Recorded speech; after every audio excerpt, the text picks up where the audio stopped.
Hi everyone. So I want to assume that Blessing is inviting me in, but I can hardly hear her.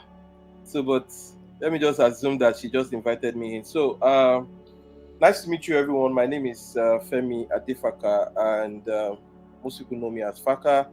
I manage a tech firm here called Fenisas Technologies, and I'm also a tech coach at FS Academy. So sorry, I needed to quickly do this so that I can leave within the time that I planned.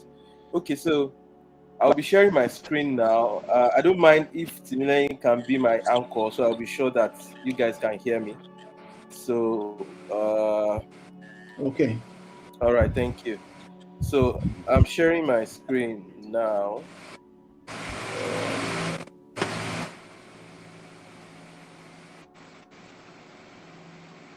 okay, so I'm just going to be sharing 5 tips on what to expect in the tech industry, like the topic of the day is. So, you see, the first one is what tech role suits you best. You need to think about what tech role suits you best. I mean, a lot of people think that switching to tech is something very hard to do. I kid you not. It's not as hard as most people think that it is. As a matter of fact, in my academy right now, we have someone as old as 60 years old in my class, and we have someone who has never, dived into anything tech before in our life. So, I mean, so far so good. We've had accountants, what they are doing right now. I can easily employ them as one of my developers. And tech is not always about coding. So a lot of people still have this idea that when you hear tech, it's about coding. I mean, it's a bit more, a bunch of it is about coding, but the other bunch is not about coding at all. So, for example, if you have experience in finance, can become a data analyst. So there's usually something I call core tech and soft tech. Okay, core tech are the ones that write the codes, the engineering part of the tech industry, and they have the soft part of the industry that sometimes are more important than the core people, because the core people sometimes just do their work once, and the soft people are the ones that continue to manage situations and manage their technologies that we have. So sometimes what you need to consider before you switch to tech or choose a tech career is first understand have an idea of what you want to earn. Are you coming into this because of what you want to earn? Are you somebody that can face customer? Are you a customer facing person?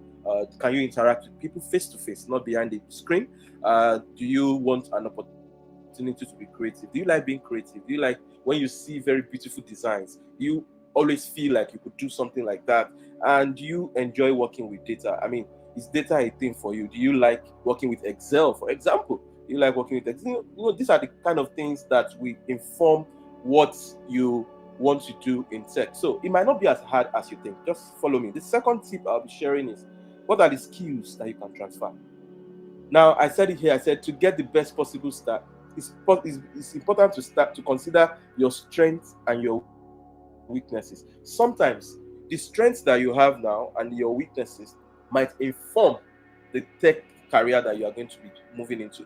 A lot of things that you're already good at now is useful as a tech person. It's going to be useful for your tech career, for your prospective tech career. So, for example, some of us have problem-solving skills, and we don't consider ourselves as tech people already. Right now, you have a problem-solving skill. I mean, you always find it interesting when you solve a particular problem for people, and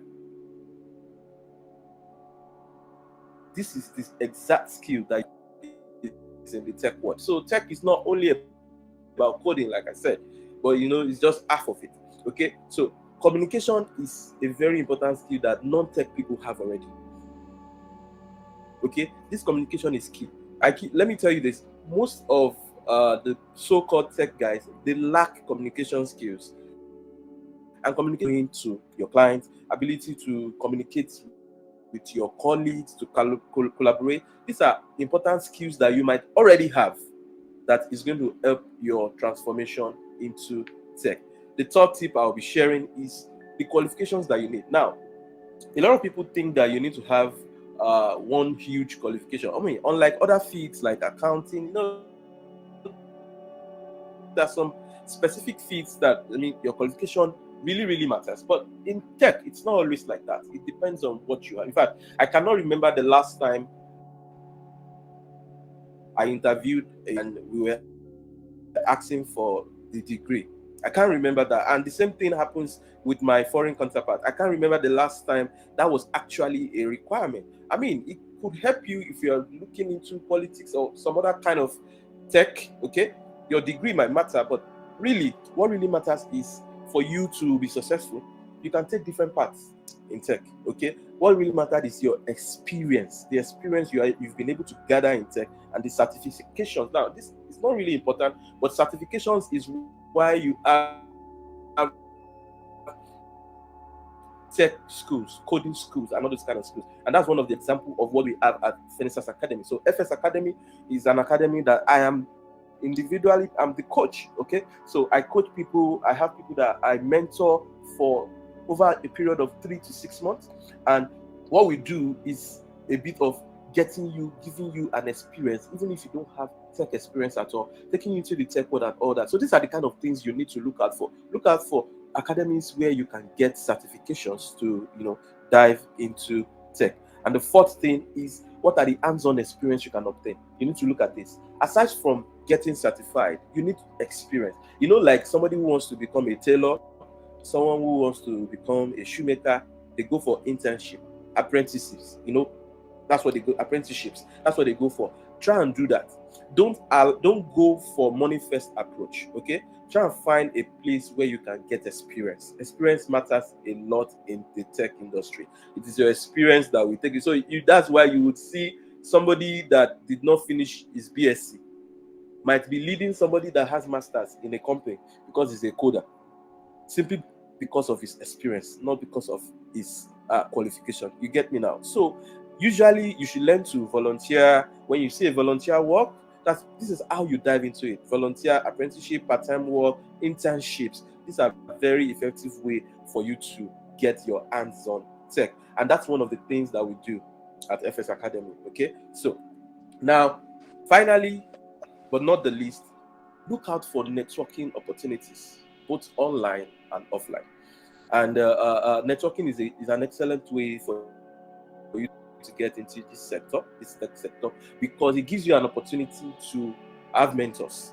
Okay, so having a good mentor is one of the best way to dive into tech. Look for a tech mentor that you can look up to, that you can network with, and it's going to be your guide into diving into that industry. And that's one of the things that we do here as well.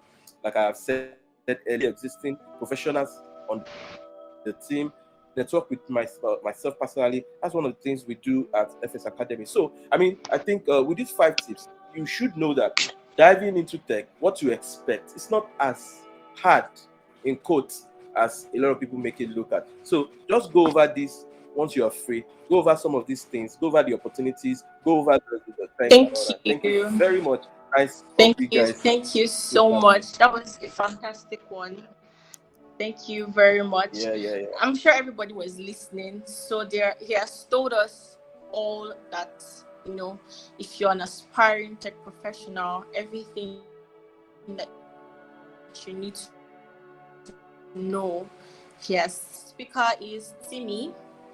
Is a digital transformation advisor and also a CEO. He's going to give you more reasons why you should join the tech industry. Over to you.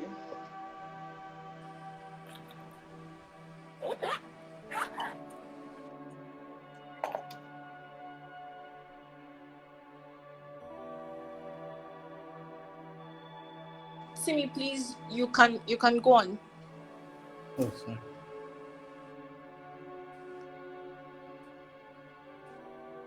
Hello, everyone. Am I audible now? Okay, good.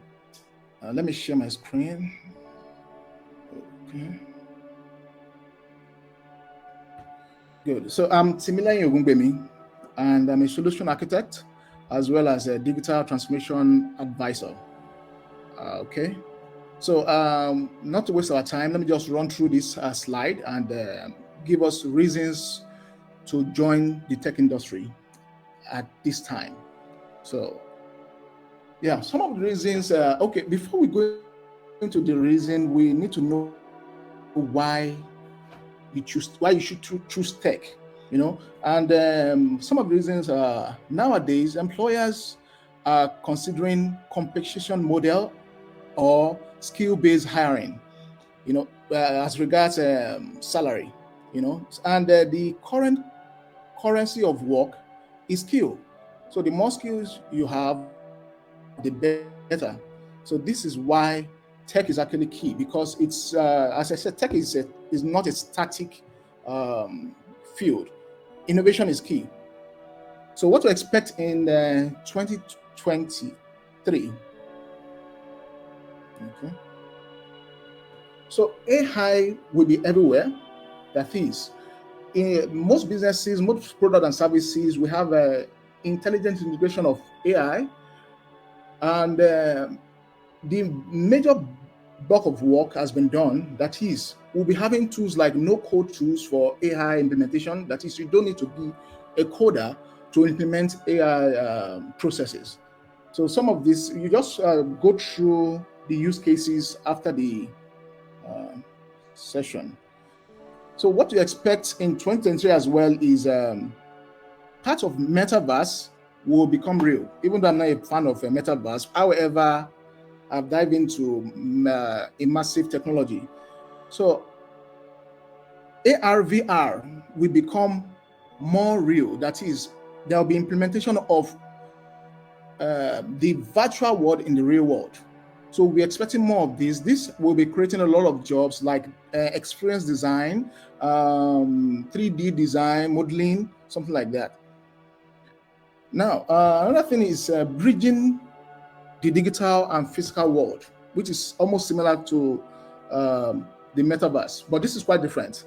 This is using a digital twin technology and 3D printing. That is, creating a simulation of the physical world in the digital world, where you can run any kind of test. It's quite it's cost effective to do a lab in a virtual space. Experiments in the virtual space is quite cost effective. So these are the technology that will be considered in this coming year, and we need to have skills to match up with this. And other things we need to expect in this coming year will be increasingly editable nature. That is, you should be able to imagine building a house that can actually change its color, as you will. That is real-time designs. Green technology is another thing. There are autonomous system and sustainable technology. These are the new, not actually new, these are the sustainable innovations that will come up in the coming years. So the reason to join the tech, one is jobs are readily available. You can check Jobberman. Indeed, you see tech jobs are readily available. That is, most businesses will update their products or build new products every time. And this is a good time to be a freelancer, as more jobs like skill-based jobs, as Femi mentioned, get a mentor, pass through a training, and you get more skill. The more skill you have, the better you become.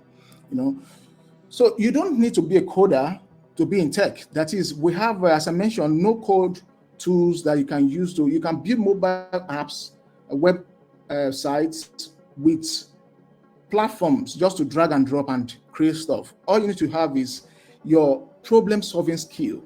Once you know how to solve problems, how to be logical about events, then you can build any solutions. And lastly is, as an entrepreneur, you can single-handedly run a business using CRM, CMS or PMS, something like that. We can actually, you can run your business and be more productive, more efficient using some of these tools. So thank you for the time. And after this section, you can go through the slide to see some of the predictions and projections of 2023, the jobs that will be readily available, the things, what's it called, research and innovation that will be coming up as well. Once again, my name is Timileyin Ogungbemi, and that's my time. Thank you. Thank you very much, Timmy. Thank you so much for that. The next speaker we'll be having is Becky. So Becky, over to you. Becky will be educating us on how to make to get attractive tech jobs. And Becky is a recruitment professional at Jobberman.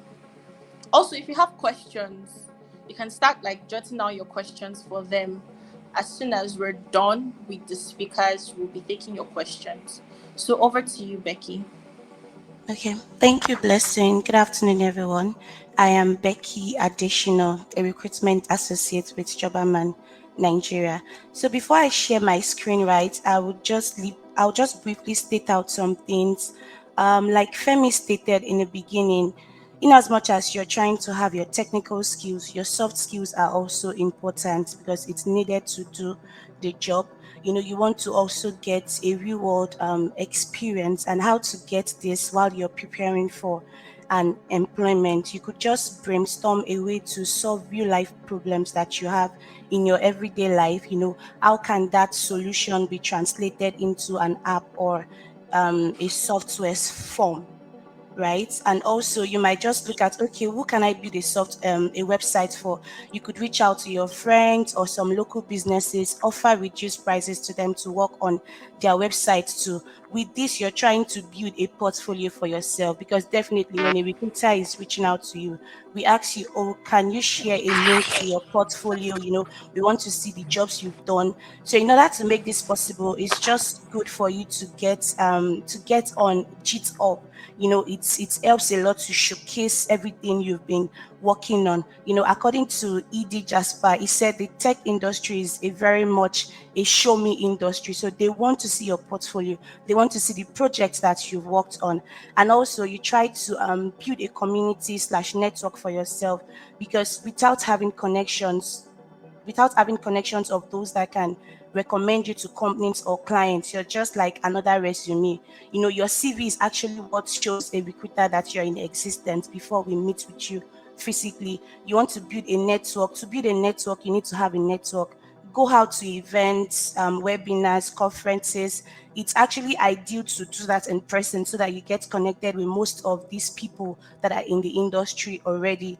You might look out to join groups like Facebook or Slack groups and make digital connections, right? And also just try to be useful, offer help to people, do some entry-level jobs, some volunteer jobs, just to ensure that you're building up yourself. And most importantly, you need to get yourself out there, because according to 2014 Job Vite study, it says that 94% of recruiters are on LinkedIn, right? But only 36% of job seekers are. So there's a lot of opportunities out there on LinkedIn. Once you get yourself a LinkedIn profile, even if you can't do it yourself, we have professionals, who create profiles for individuals. Reach out to them, let them get it for you. And also what we look out for, industries where each candidate have worked in. Get familiar with industries you want to work with. There are too many people that focus on the job and the salary, and then they ignore the industry that the job is in.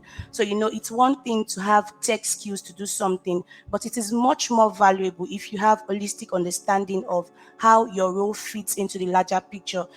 This includes understanding the company you want to work for, the sector, the problem the company is trying to solve, and what their values and culture are like, and so on.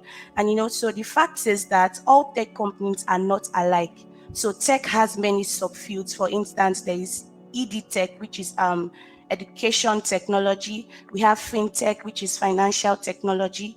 We have software companies, cloud computing companies, social technology, e-commerce, and many more. So you could just start by, learning about these industries in general. So this is like bringing you into the space of when you're looking out to apply for a job, you want to understand what the company does, you want to know the kind of problems they solve. You can start by learning the tech industry in general, know who the big players are, the decision makers, what does the team structure look like in a normal company. And also you want to ensure that you get clear on what you want from this job. Ideally a job basically needs to align with your goals, your value, your lifestyle, your needs, so as to enable you to have passion. So you go for it because you actually have passion and you have interest in what you want to do. So otherwise, if you just accept any job, you might just get paid, and you won't be happy in the long run. So I'm going to be sharing my screen now, and I would be very brief. Okay.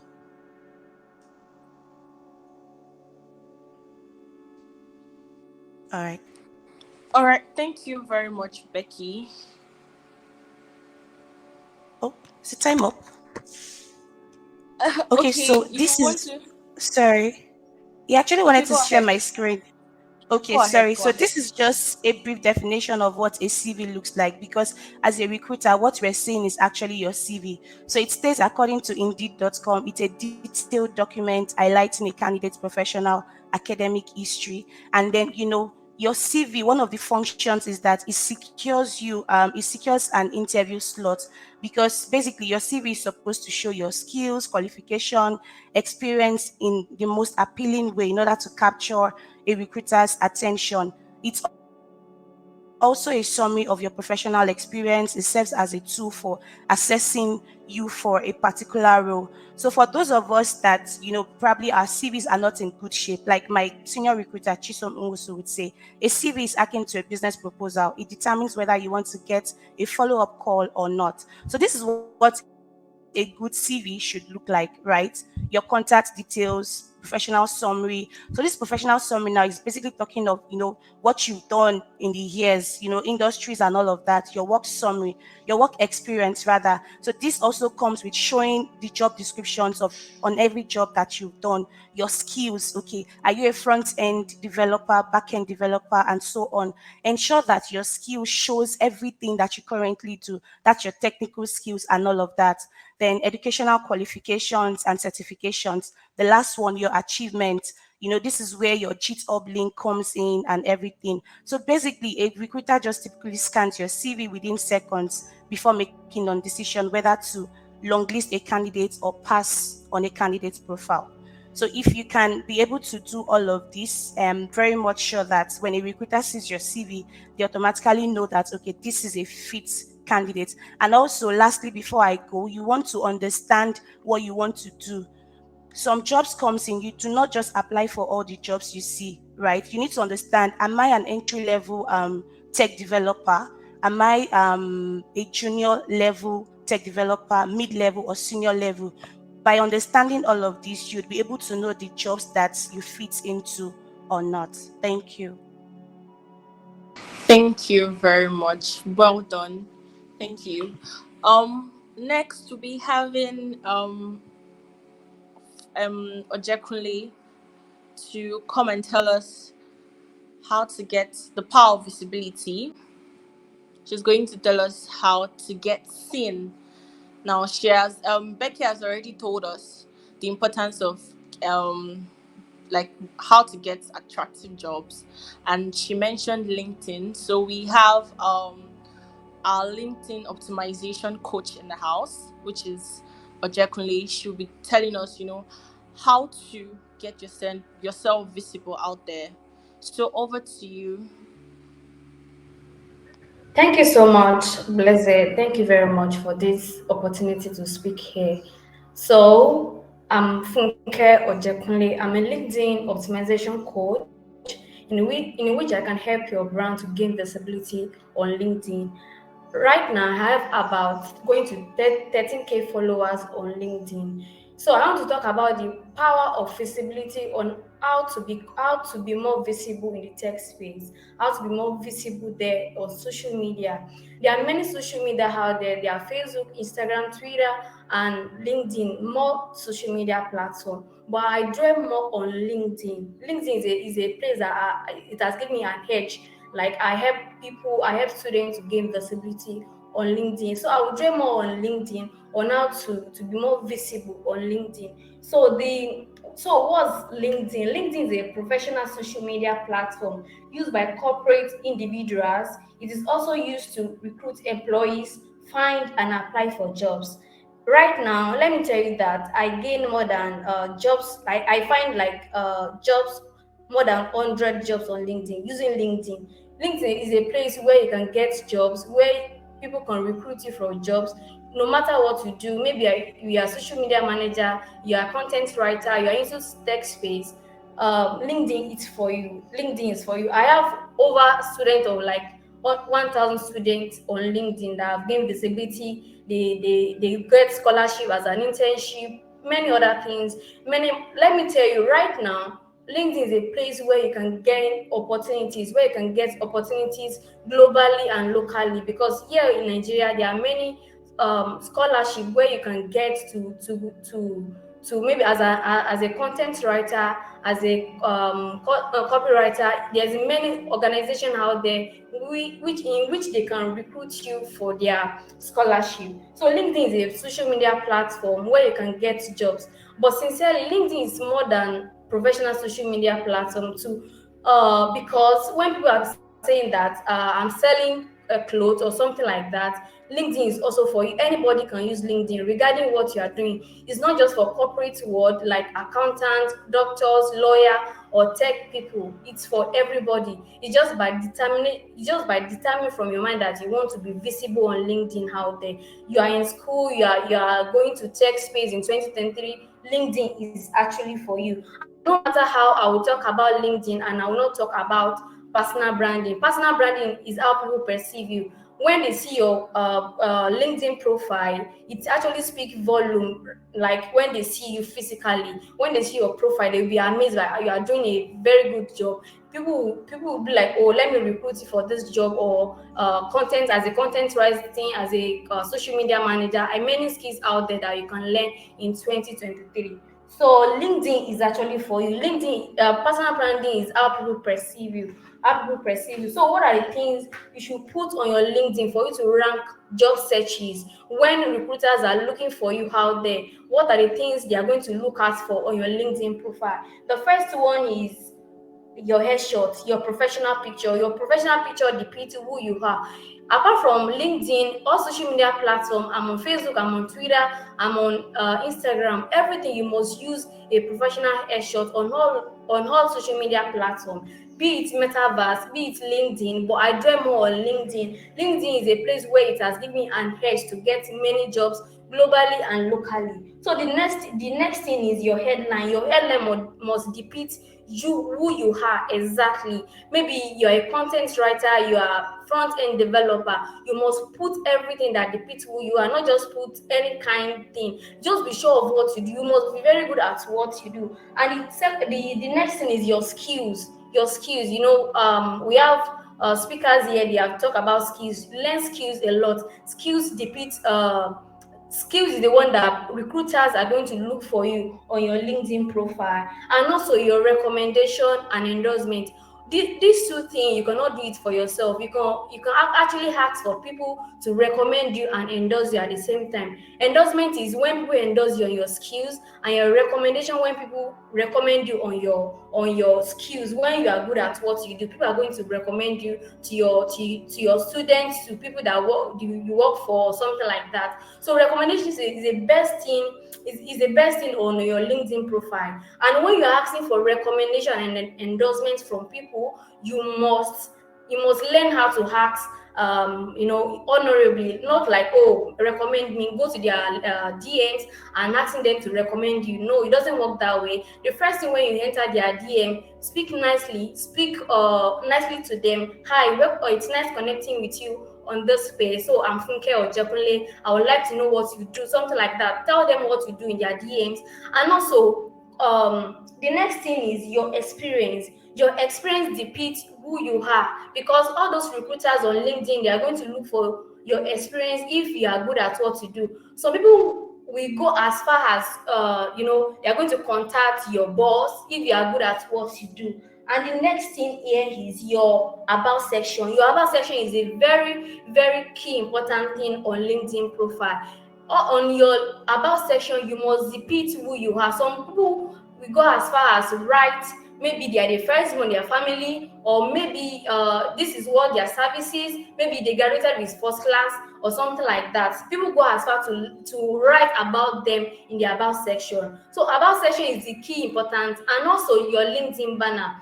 Your LinkedIn banner is very, very vital when I'm talking about LinkedIn profile. Your LinkedIn profile, your LinkedIn banner will depict who you are.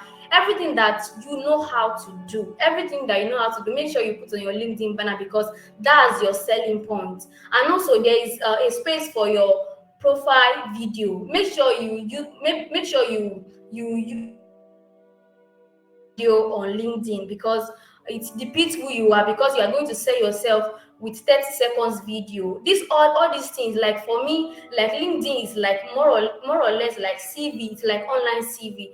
Even not even LinkedIn per se, social media generally, when you gain visibility on social media, it makes people to trust you. It makes people to be like, I want to work with you or something like that. Not just be there or on LinkedIn alone, on Facebook, or not social media platform. And most importantly, to post every single day. Post every single day about your brand, about your niche, or something like that, because it makes people to know you more every single day. Every single day, it makes people know you more every single day when you are posting something about your niche, about your brand. And also, the next thing is your summary. Your summary depicts who you are exactly. On LinkedIn banner, there's space for your profile picture, to your LinkedIn banner, to your headline, to your headshot, to every other thing. There are step by step on how to optimize your LinkedIn account fully. And if it's something that you want at the end of this class, like how to optimize your LinkedIn profile for you to rank job searches, for recruiters to come to your DM. And most importantly, it's not about looking for jobs on LinkedIn. I got more of my jobs through my DMs. Like, people come to my DMs, recruiter comes to my DM, okay, I want to work with you as a social media manager, as a content writer. So I get jobs in my DM, not just applying for jobs. Like over a year now, like over my stay on LinkedIn right now, I don't get like I don't even apply for any jobs. That's the bit of it. I don't even apply for any jobs. They come to my DM and say, Funke, I want to work with you, and we talk about it, and I get to work with them too. That's just it. That's how to gain visibility on LinkedIn. And most importantly, I already do more on LinkedIn. Facebook and Instagram is a very, very key selling point on how to gain visibility 2023, as 2023 is approaching us, because people are going to go online. Content writer, copywriter, front-end developer, back-end developer, any kind of skills that you know that. And most importantly, don't just be very salesy on LinkedIn. Don't just be very salesy in the sense that you are just telling them, come and buy my services and all that. Don't just tell them to come and buy your services. Don't just tell them something like that. Tell them why they should come and patronize you. Tell them the problem that you are solving for your client. Not just tell them, come and buy my services, come and I can work with you, I can connect with you, or something like that. Tell them the problem that you're about to solve on LinkedIn. Thank you very much. Thank you so much. Thank you so much. Thank you so much. This was a fantastic one. Thank you very much. I'm sure everybody listening were able to learn so much from all she has said.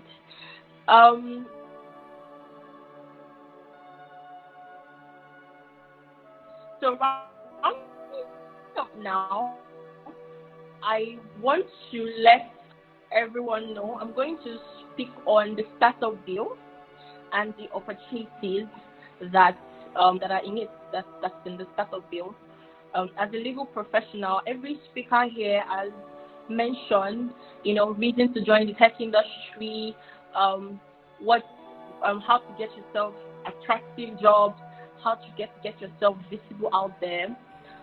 So I'm going to round up by telling us here about the opportunities that comes with the startup bill. So I don't know if you're aware, but there was a bill that was passed this year by our president, and it was passed on 19th of October as the startup bill. The act was passed into law. So now this startup bill was set in place for tech industry, for startup tech industries, and the bill was passed into law to create an enabling environment for the establishment, for the development and operation of startups in Nigeria. And with this bill that has been passed into law, it's going to enhance the growth and development of technology. We've been talking about tech the whole time. So also another opportunity that comes with the startup bill is the startup investment seed fund. So that fund will be applied to provide labeled startup with finance and provide them early stage finance for their growth. So if you're here and you're you're an aspiring tech professional, this bill is an encourager, because with this bill, you'll be able to access the startup investment seed fund, and that's on the recommendation of the fund manager. So there's a fund manager, and then the processes on how to go ahead with the establishment of your startup industry, all of those processes and everything that you need to know, like registration and all of that, is going to be provided in this startup. So you can go back and read more on it and check okay, so what are for the establishment, for the development. So this bill was created for that. And another opportunity that we have for the startup bill is the additional tax relief. Relief will be granted by the federal government under the fiscal incentive. So there will be access to not just even tax. You can have access to loans. You can have access to credit guarantees. You can have access to government grants. So there's so many opportunities that come with this startup bill. Now, if you're interested in, every of our speakers said, it's never too late. And no matter your profession, this digital marketing is open to everyone. So if you have,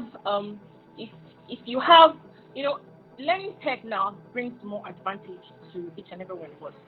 So you can specialize. For instance, now I'm a legal professional. I'm learning tech currently, and I'm going to the intention is actually to learn tech and then apply the legal aspect into tech.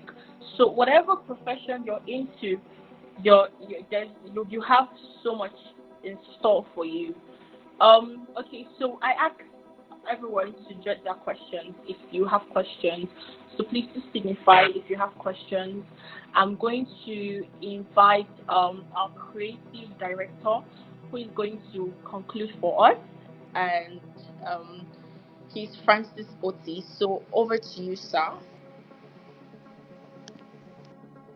All right, thank you, everybody. It's actually very impressive to see everybody talk. My bosses, everyone is actually fully on deck. It was very impressive, from Timmy to Femi to Blessed to Becky to Juliana. Everything was really on point, and it's really impressive to see that this resource is something that people will go back to, because there's a recorded version, and people can always go back. People that didn't make it to the meeting can always go back and reaccess it. The links will be provided, because I believe this is like a huge educational asset and mentorship asset. Everything has been said, there will be a resource that people can always go back to. We're going to upload the video, and everybody can always have access to it to come back and really optimize the knowledge that has been shared here for different purposes, because people always come back to ask this question. So I have the questions here quickly, and I believe we could just answer it. The first one says, this person wants to learn cybersecurity and ethical hacking. what are the educational steps required to be a certified ethical hacker? He's asking. Okay, well, for now, I would, like I said, you don't really need education in terms of the Nigerian concepts. Okay, so as a matter of fact, if you just go on Google right now and said there are Google certified courses in that same topic that you mentioned. Okay, just go on Google now and say certification for ethical hacking. Trust me, you will see it's even free, and you get a very recognized certificate from them. So that's one of the things we use as qualifications in the tech space. All right. Thank you very much for the question, for the answer on that. Okay, this person wants to learn UX. He wants to learn UX, UI, and programming. What can be my challenge as a novice to tech? Timmy, can you help us with the question? Okay. I think the challenges you could have is the learning curve. You know, you should be used to learning new things. So if you want to know more about things, it's quite easy. But however,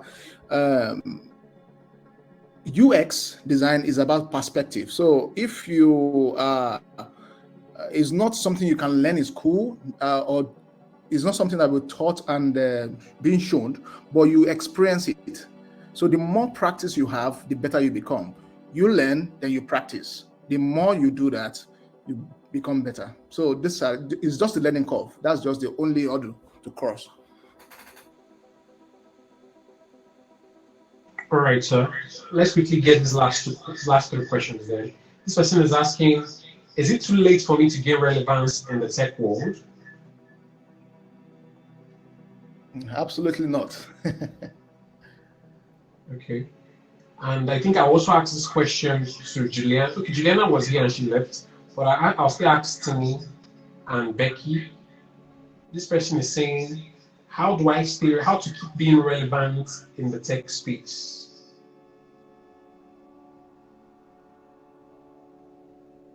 Okay, I'll ask Timmy this question. How do we stay relevant in the tech space?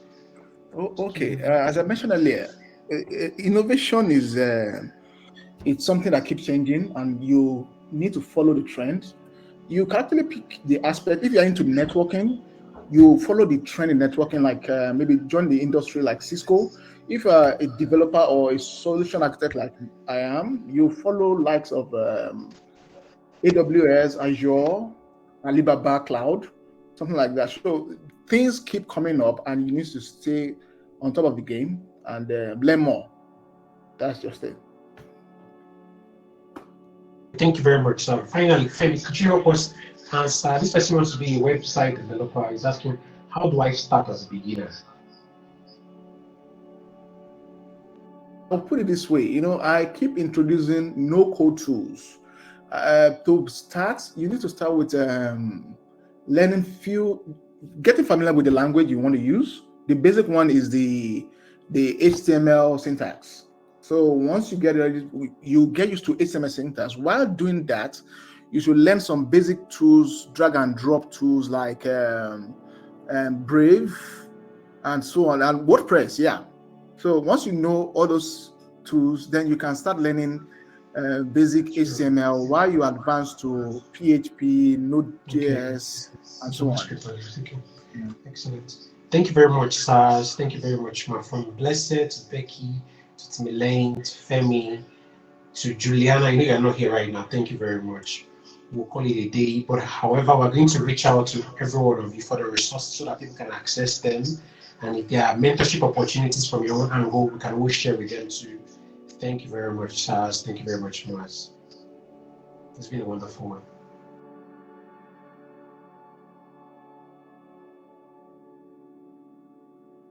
Persuasion Network helps your business reach more customers and grow sales online. Visit our website for more.